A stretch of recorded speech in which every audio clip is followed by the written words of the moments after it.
ঈদের দিন বিড়ালরা কোথায় যায়, কেন দেখা যায় না তাদের, কোথায় গায়েব হয়ে যায় অত্র এলাকার বিড়াল? এছাড়াও পৃথিবীর মধ্যে কোন জাতি বিড়ালকে কোরবানি দিয়ে থাকে?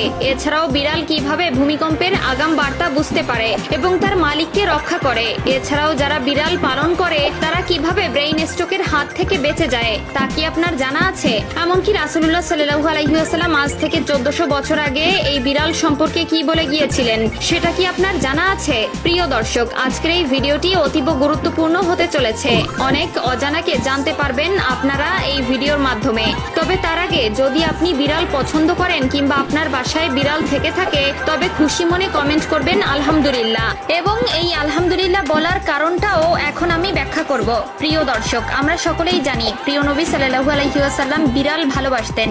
এই বিড়াল সম্পর্কে মহানবী সাল্লাল্লাহু আলাইহি ওয়াসাল্লাম কিছু হাদিস বলে গেছেন আমাদের, যার মধ্যে রাসূলুল্লাহ সাল্লাল্লাহু আলাইহি ওয়াসাল্লাম আবু দাউদ শরীফের 754 নম্বর হাদিসে ও তিরমিজি শরীফের 92তম হাদিসে বলেন, বিড়াল কোনো অপবিত্র প্রাণী নয়, বরং এটি তোমাদের গৃহপালিত প্রাণী। এছাড়াও রাসূলুল্লাহ সাল্লাল্লাহু আলাইহি ওয়াসাল্লাম আমাদেরকে বিড়ালের প্রতি দয়া করা নিয়ে একটি ভয়ানক হাদিস বলে গেছেন, যেটা সহিহ বুখারীর হাদিস নম্বর 3318 এবং সহিহ মুসলিমের হাদিস নম্বর 5717তে বলা হয়েছে, একবার রাসূলুল্লাহ সাল্লাল্লাহু আলাইহি ওয়াসাল্লাম এক মহিলার কথা উল্লেখ করলেন যে একটি বিড়ালকে বন্দী করে রাখায় তার উপর আযাব হয়েছিল, কারণ সে বিড়ালটিকে খেতে দেয়নি এবং মুক্তও করেনি যাতে নিজের খাদ্য সংগ্রহ করতে পারে। এছাড়াও আধুনিক গবেষণায় উঠে এসেছে যারা বিড়াল পালন করে বিড়ালকে ভালোবাসে ব্রেইন স্ট্রোক এবং হার্ট অ্যাটাকের সংখ্যা কমে যায়।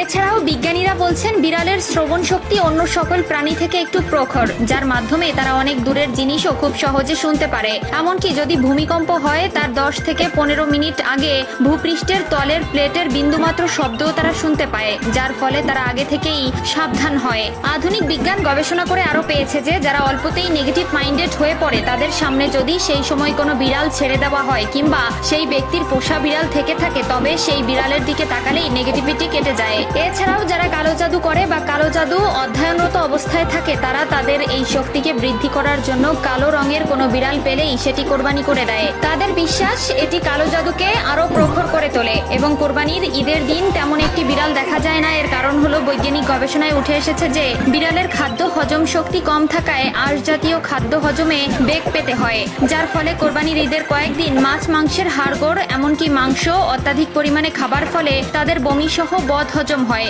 এবং তখন তাদের কাঁচা সবুজ ঘাস খাওয়ার প্রয়োজন পড়ে, যার ফলে তারা লোকালয় ছেড়ে নির্জন এলাকায় ঢুকে ঘাস খায় এবং বিশ্রাম নেয়। তাই প্রিয় দর্শক, বিড়ালের এত গুণাগুণ জানার পরেও যদি কেউ বিড়ালকে ঘৃণা করে তবে সে মূর্খ ছাড়া আর কিছু নয়। তাই তাদের বিড়াল পছন্দের বা যাদের বাসায় বিড়াল আছে তারা